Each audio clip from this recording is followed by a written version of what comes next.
Benvenuti. Oggi parliamo di una storia d'amore calcistico davvero speciale. Zico, il Galligno e il Friuli. Una storia intensa, concentrata in fondo in sole 2 stagioni all'Udinese, dall'83 all'85, ma che, guarda, risuona ancora oggi fortissimo. Useremo un po' di dati sulla sua carriera, specie quella prima stagione, l'83-84, e poi, gli articoli sulla sua ultima visita, quella di giugno 2025. Cerchiamo di capire come, appunto, solo 2 anni abbiamo potuto creare un legame così forte. Allora, l'estate dell'83. Non fu un calciomercato normale, vero? Arriva Zico, al top. Per molti il migliore al mondo. Cifra pazzesca per l'epoca, 6 miliardi di lire. Ma poi subito un intoppo. La FICI, la federazione, con Sordillo presidente, che blocca tutto.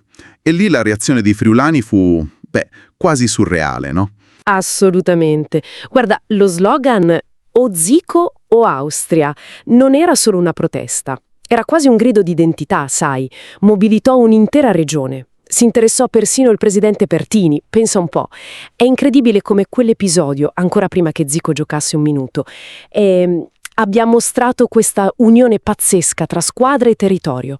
Dietro, certo, c'era la visione del presidente Mazza e della Dida CIN. Loro ci credettero. E poi, una volta sbloccato tutto, l'entusiasmo. Mamma mia, lo stadio Friuli, mi dicevi, quasi 27.000 abbonati. Sì, una cosa mai vista prima per Udine. Un catino. E Zico, ripagò subito. Esordio col Genoa, 5-0 Udinese e lui, doppietta.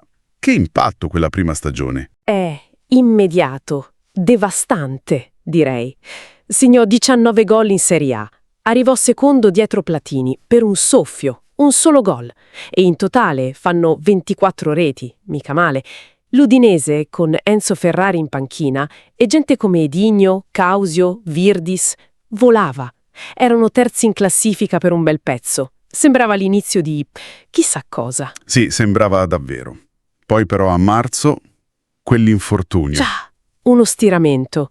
Brutta tegola. Che lo tenne fuori per 5 partite, se non sbaglio. E la squadra? La squadra calò. Si vide subito quanto dipendesse da lui, forse. Scivolarono fino al 9° posto finale. Forse sì, già lì si era capito un po'. Probabile. E la seconda stagione, l'84-85, fu, ancora più difficile. Causio e Virdis erano andati via, arrivò Vinicio come allenatore, ma soprattutto Zico ebbe altri problemi fisici. Giocò solo 16 partite, 3 gol. Poca roba per uno come lui. E poi l'addio, che fu anche un po' accelerato da questioni extracampo, no? Esatto, ci fu quella squalifica per proteste dopo un famoso Udinese-Napoli col gol di mano di Maradona e lui si arrabbiò molto con l'arbitro Pirandola e poi quella vicenda giudiziaria per questioni societarie, dalla quale però, bisogna dirlo, uscì pulito anni dopo, assolto completamente. Sembrerebbe quasi la fine di una storia, no? 2 anni, alti e bassi, infortuni, polemiche. Invece, guarda caso, è proprio qui che inizia la leggenda. E qui entra in gioco l'Udinese Club Arthur Zico Orsaria, giusto? Esattamente. Fondato nel 1984, quando lui era ancora un giocatore dell'Udinese, e inaugurato con lui presente, un segno d'affetto incredibile, immediato, come a dire «tu sei nostro, per sempre». E non è un caso, infatti, che la sua visita del 3 giugno 2025 fosse proprio per i 40 anni di quel club. L'accoglienza che ha avuto all'aeroporto a ronchi dei legionari, tifosi, cori, bandiere, sembrava tornato indietro il tempo. Davvero? Foto, autografi, come se non fosse mai andato via. Lui stesso l'ha detto. Far visita all'Udinese è come andare in Vaticano. Parole forti, che descrivono una devozione, quasi sacra. Sì, e questo affetto è reciproco. Lui in Friuli tornò spesso. Vero, non sono visite occasionali. No, per niente. E si vede che ci tiene ancora tantissimo. Anche nei commenti che ha fatto di recente, no?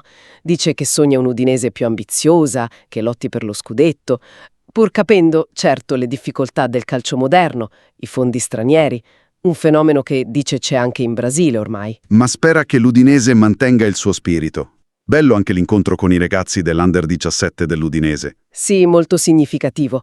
Come un passaggio di consegne, dare consigli ai giovani, il mito che parla alle nuove leve. Quindi, riassumendo, 2 anni, sì, ma intensissimi. Giocate da fenomeno, l'episodio O Zico o Austria, che è storia, ma anche infortuni, un addio non proprio sereno. Eppure, tutto questo ha creato un legame fortissimo, che vive ancora oggi grazie al club di Orsaria e a queste sue visite. Esatto. E questo forse ci lascia con una domanda, no? Una riflessione. Com'è possibile che un giocatore, in fondo in poco tempo, e con anche delle difficoltà, diciamo, diventi un simbolo così potente? Non solo per i tifosi, ma per tutta una regione, il Friuli. Cosa ci dice questo sulle leggende sportive? Su quella chimica speciale che a volte si crea tra un campione e la sua gente? Una chimica che, i numeri, le statistiche da sole non bastano a spiegare.